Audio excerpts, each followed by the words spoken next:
All right, I think we're live. And hello there, all the viewers of Sollite and new viewers as well. Thank you for joining the very first podcast of Hope and Inspiration Interviews. Now, I am Dr. Reverend Anthusa Helena, owner, founder of Sollite Integrative Medicine for healing and conscious awakening. For more details, log on to www.sollite.com. We offer private sessions and training programs. While you're there, feel free to download your complimentary one-page PDF meditation. It will be helpful for you during any time of your life and sharing with others. So this past year has been challenging, I think, globally for everyone on many different levels. But these series is for use of any time you find yourself challenged with anything in your life, whether it be an illness or job insecurity or food insecurity or just emotional situations that might come up in your relationships or within your own self. So if you just take a moment with me to close your eyes, I want to send a prayer for everyone out there. Beloved light of God, shine your light and love upon all of us, all of humanity globally. And for those that are suffering more deeply at this moment in time, we ask you for your healing, your support, your guidance, and your wisdom for all beings. Thank you very much in praise and honor of your glorious name. Now, today, my very first guest, who I actually have been acquainted with because she was one of the co-authors with me of the book While We Were Silent, Healing for Trauma. Now, I have reviewed Robyn McTague for her interview process previously, and I've reviewed her section of the book, and she's faced many challenges in her life, pulled through them, healed herself, and is now offering great gifts to humanity. So at this point in time, let me introduce Robyn. Take it over. You can introduce yourself, your business, whatever you want, but also offer whatever you can on hope and inspiration for our guest. Thank you. Thank you so much. It's so nice to reconnect with you. It's hard to believe it's been a few years now since we were in that book. And that was such a pleasure when I wrote it because it was interesting. I thought, how do I put my life into a chapter? And I just was reflecting on the writing of it. And it was interesting because there's this breadth and width of all of us. And it's like, okay, I call myself Master Holistic Healer. So what is it about that? Like, what is that healing piece for me? And it was really a download from the divine. I ended up writing basically the whole thing in one go. Wow. I reflected, I just sat with it for a while, and it was just like when I was connected, and that really is my story. So I do call myself Master Holistic Healer. We have to take care of ourselves mentally, emotionally, physically, and spiritually. And for me, because of the trauma in my life, I had disconnected from that spiritual part of myself.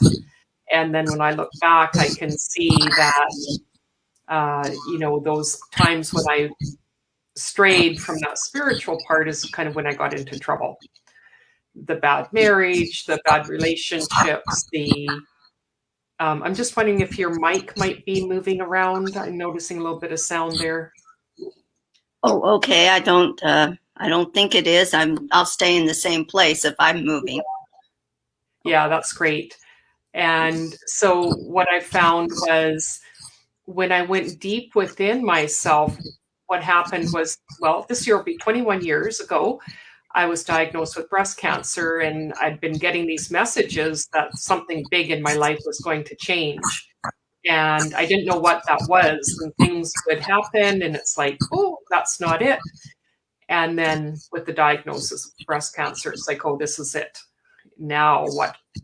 I really had to review my life and what had happened in the past and how I'd stuffed down all those emotions over time. And that's why I wasn't healthy. Everyone thought, oh, you're this healthy person. You work out, you eat well, you do all these things. But there was that part of me that did it from more of a place of not dealing with myself and what was going on with me personally. And I think that's the biggest lesson that I'm seeing for people now with these challenging times where we're with ourselves a lot. We're not Yes. commuting, we're maybe not having the same relationships because we're not seeing people as much, we're not going out to eat so much, all of these things. So we're spending more time with ourselves, and we're being confronted with our feelings that maybe we haven't looked at for a very long time. Most definitely. Yeah, and a lot of that can be around grief and sadness, and there's this collective grief out there that we're tapping into because most of us have this sensitivity to what's going on, and this may be deepening for people as we go through these times. So we're tapping into that, we're tapping into our own, and we're not taught in our society how to deal with that. And I know I wasn't either. And so when I was going through that process of going deep into feelings, I felt like it would never end. And the good news is it does, we get through it, but it's not linear like we really think our life should be, right? But grief kind of goes up and down, and different things can happen, and that will bring up something from our past, and it'll bring up all those other ones that maybe we haven't really addressed in the past. So I just did things sometimes like watching movies that would make me cry just to tap into that, to get into that feeling of how do I release this? And so that was a big part of my process where it was really about digging deep into feelings, because that's where our power is when we're connected with ourselves and know what we're feeling and understand what they are. And there's this place where, again, we have this kind of linear way of thinking that, oh yeah, I have this feeling, and then that goes and another one comes. And we can have these conflicting things at the same time.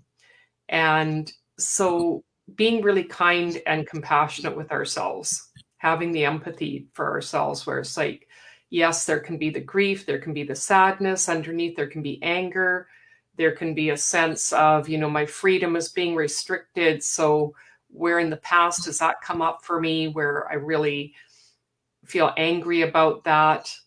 And the book that we were in was a lot around abuse. And it's those places when we were little where we didn't have any control over that. So we attempt to bring control into this lifetime.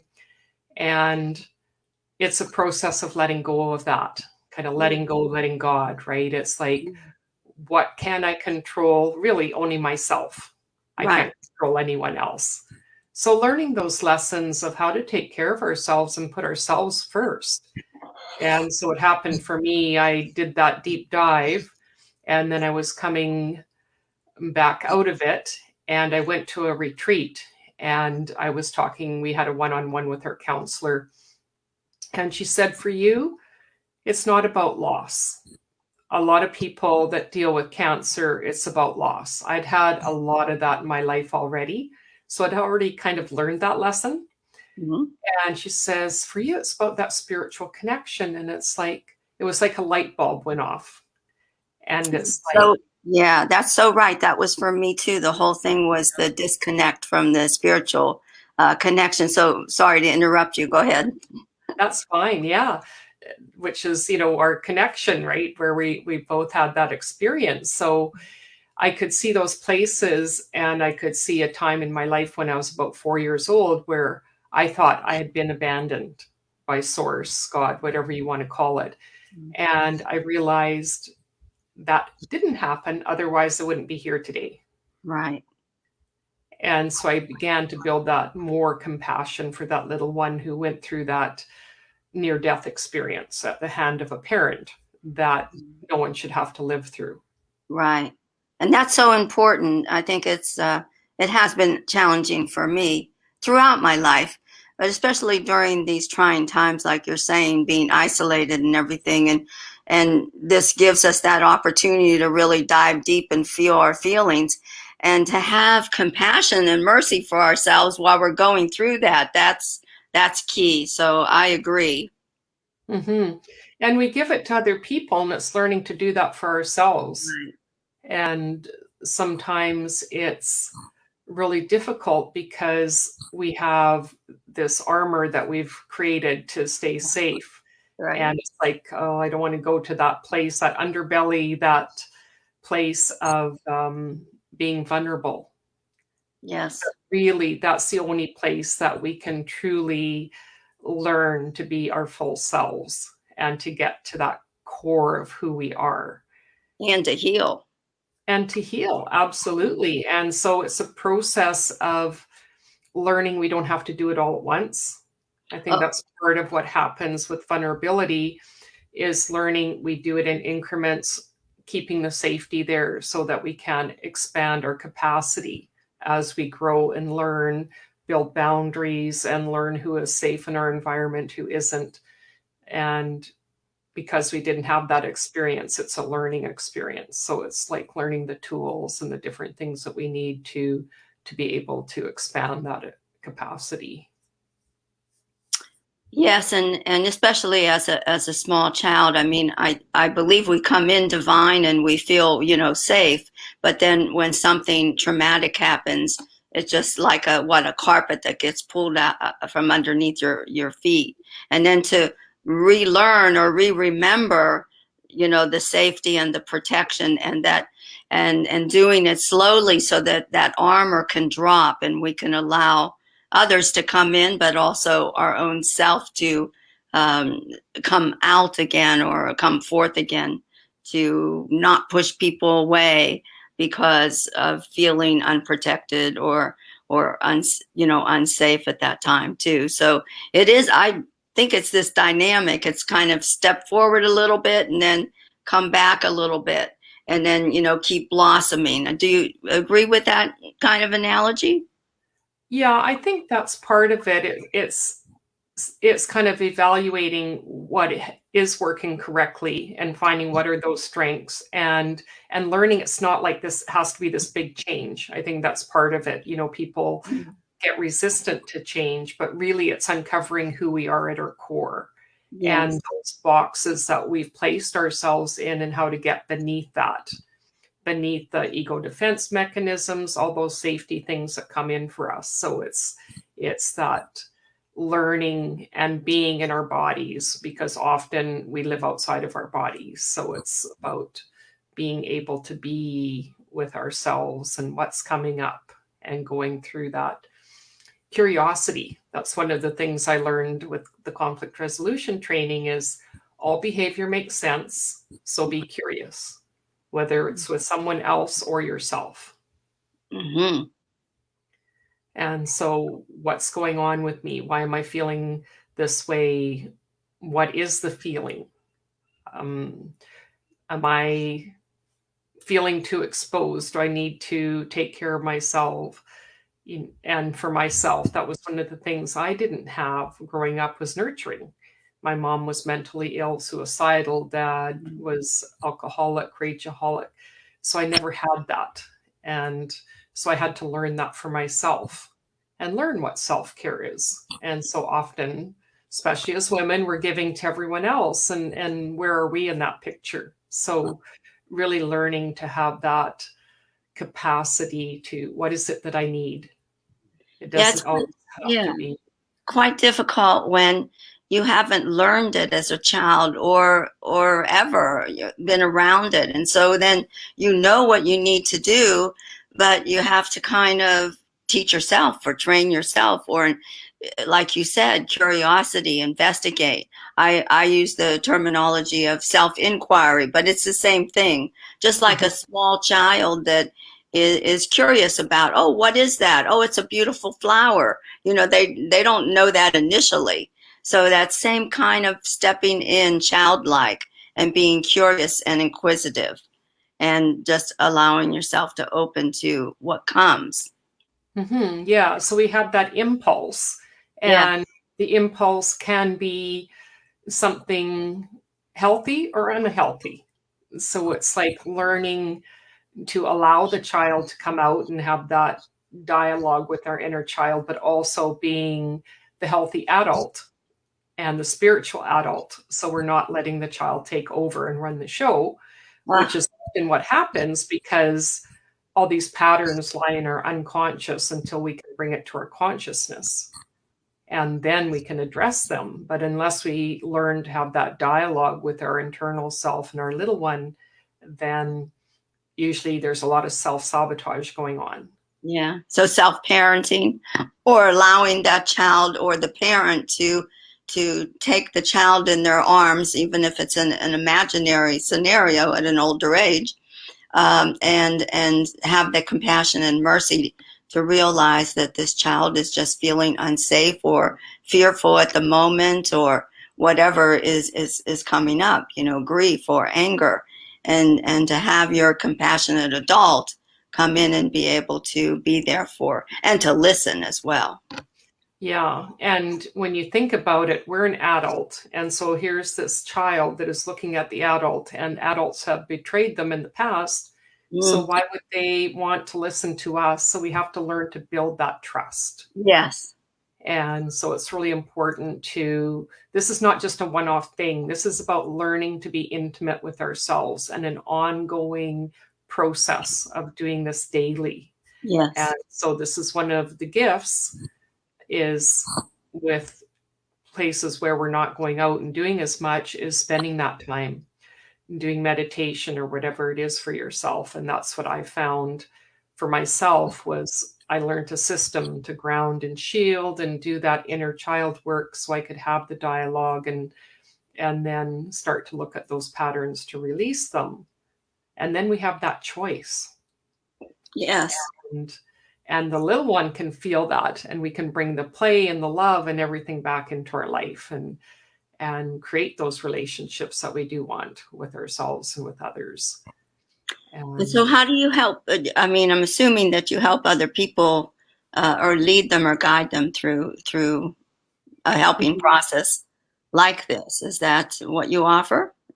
yeah, there's two things I do. One is the meditation and healing system. So it's an amazing system. And that's the one that helped me get back to work because I didn't think I could be back in a corporate work setting with all these people who were all stressed out. And I found someone who told me about a course, and it gives you the shielding and the grounding. And so I wasn't feeling everyone else's feelings. I could finally figure out what was mine and what was someone else's, right? We're all sensitive and empathetic. And so we feel other people's feelings. So it's an amazing system. You shift your vibration. There's all sorts of amazing tools like dream interpretation and different ways of finding our answers within and having that connection with our inner child to do the healing.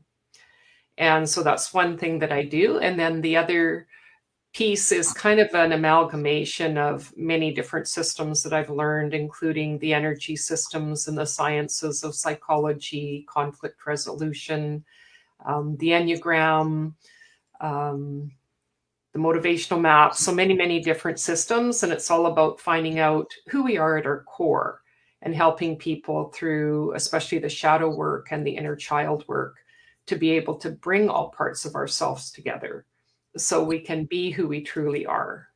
And we have places where we dismiss parts of ourselves. Mm-hmm. And it's like, okay, we need to bring that back into the light, have an integration process, and find out why that is there and how we can use it to our advantage. So, an example I like to give is jealousy. We've Uh, all felt jealous in some way at some time. And so, when I did shadow work on it, I realized the reason it came up for me was because it just is simply telling me I desire something. And Uh-huh. there's nothing wrong with desire. It just means that I may not be able to have it at that exact moment. But all Uh, the times in the past, I didn't want to look at it because that wasn't nice. That yeah. wasn't what a good girl did or, nice people did. But it's like if I can have that relationship and just know, oh, that's something I desire, it takes the charge off of it. I'm not projecting my feelings onto someone or something else. And this is even within families Oh, yeah. where, siblings and stuff, there's all these manufactured things that come up that keep people separate. Mm. And it's just not true when we actually look at it from a different perspective. So to Yeah. see this is just you're having time. Maybe I feel jealous because I felt you had more time with the mother than I did. Hmm. And I think that played out even my own family. My mom and I left my dad and brother, and then we came back to live together after 7 years. So I didn't have time with my dad. He didn't have time with my mom. And so there was all these ideas of, you got something that I didn't. Uh-huh. It, And I noticed that within myself, and I believe others too that I work with. It's like we're interpreting or we're perceiving something that really isn't there and really isn't happening. mhm. With the other person, like you really pinpointed, what does jealousy mean? Well, I could be jealous, but I'm interpreting it wrong instead of listening to the inner child and realizing that it's just something that you needed or that it's telling you need. And when you can have that intimate relationship and dialogue, yes, it doesn't mean that you have to get it right away, but the connection to the crying, the screaming, the hurt child inside, just to connect and communicate. Yes, okay, I see your point of view, and um, take steps to get whatever is needed at that time for yourself and for the inner child as well. Doesn't And mean you don't sometimes, get it. You just might not get it right away, is what you said, right? absolutely, and it can actually help to heal relationships between people. Where we see this when a death of a parent, and there's all these family dynamics, and I want this. Mom said I could have that, and it's like, well, is that true, or is that something that you feel that then that's really reflects some love that you maybe didn't receive from your mom, and is it really that particular thing, or is it what it represents to you? So you can actually sit down and have a dialogue about, well, I'm just feeling really sad and hurt, and maybe the will didn't say I should have that, but we had this unspoken thing, and then someone else could say, well, I thought we did, right? And so you can open up the dialogue and say, oh, well, maybe she said that to all of us. That she didn't have good boundaries to say, well, I really would like this person to have it. Instead, maybe they said the same thing to everyone just to make them feel good. But then Right, at the end, it's caused conflict and not what they wanted at all. right. So you're saying open up the dialogue within the family members, literally, actually, Yeah. and allow it to unfold as it will. Because there's so many, feelings where, and then people don't speak to each other for years. Oh yes. And I had that with my own family due a specific circumstance, and we didn't speak for 3 years. And I came back in and I just, set boundaries, and this is what's going to happen. If I don't feel safe, then I'm going to leave. So boundary setting is one of the, I say, almost anyone, I don't care how evolved you are, there's usually some form of boundaries that we all need to kind of look at for ourselves and incorporate into our lives, and learn to really have those, because our parents didn't have them. We can't Right. expect to be perfect at all these things that no one taught us, and they didn't have the skills or abilities either. And then I think or I believe it changes sometimes from time to time. So you'd have to kind of reevaluate. Uh, well, I need a different boundary in a different situation, or expand, or even let go of a little bit of what was before. Do you see my point and agree with that too? I do. Yeah, it's a negotiation process, which Ah, again, it can be with ourselves or with other people, right? So it's like maybe this was suitable in times where this was what was going on in our life. And then things are different or we change, like motivation changes as we age, for example, because how we see our present and how we see our future changes over time. So it's like, yeah, things look different. I have different needs or wants. And I think that's part of that desire is we don't always say what we need or want or even know that. So the right. more we know ourselves and what's important to us and really look at our values and everything that's important to us, the better relationship we're going to have with ourselves and others because we're going to know and we're going to have that solidness to us instead of feeling like we're pulled in different directions or saying yes to too many things or saying yes to the wrong things that don't really fill us up. They may be actually draining us and taking our energy away. And really, motivation in life is energy. Everything comes back to energy, and it's how do I keep my energy for myself, be able to fill myself up so then I can help others. Yeah, that leads me back to a point you had made earlier. I think, I'm not saying everybody, but I think some people don't really realize that can, they take on other people's energy. So it's important to do what you were talking about before is if you have the need to have a protective shield up at a certain situation, you can take it down later if you don't have that need. But to just even to realize that, you know, you can walk into a store and then walk out of that store and you don't feel so good, and you don't know, you walked in happy and everything was wonderful, and you're like, what happened to me? Well, um, could have passed someone in the aisle that you picked up their energy and they weren't in such a good state of mind. Mm-hmm. Yeah, I use the exact same example, except at a party. You go to a party feeling good, and within half an hour, it's like, not feeling so good. Why is that? And That's a keen yeah. awareness. Yeah, I think point besides everything else that you said was very important as well. Hmm. So I'd like, before we leave, because we are coming to the end of our time, could you share with the audience how they can get in touch with you? So my name is Robyn with a Y. You can probably see my name there. So it's Robyn at alifeofchoice.ca. And the website is alifeofchoice.ca. I'm in Canada. That's why it's CA instead of .com. So I like to just confirm that because people kind of automatically go to the .com. And there is a download there for 10 practices to help you stay sane during COVID.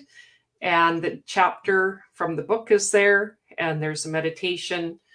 And I have a free information session coming up on the 9th of March. And I'll be walking people through some meditation, doing the healing that they'd learn in the class, if that's something they're interested in. And they can get into that free session by contacting you or just going onto your website? They can contact me, and it's an Eventbrite link that I can send them to register. Oh, sounds wonderful. And it really sounds, I encourage people that even your download that you mentioned sounds great and interesting to me. It's so useful, especially I think at all times, but for people that are really struggling still right now.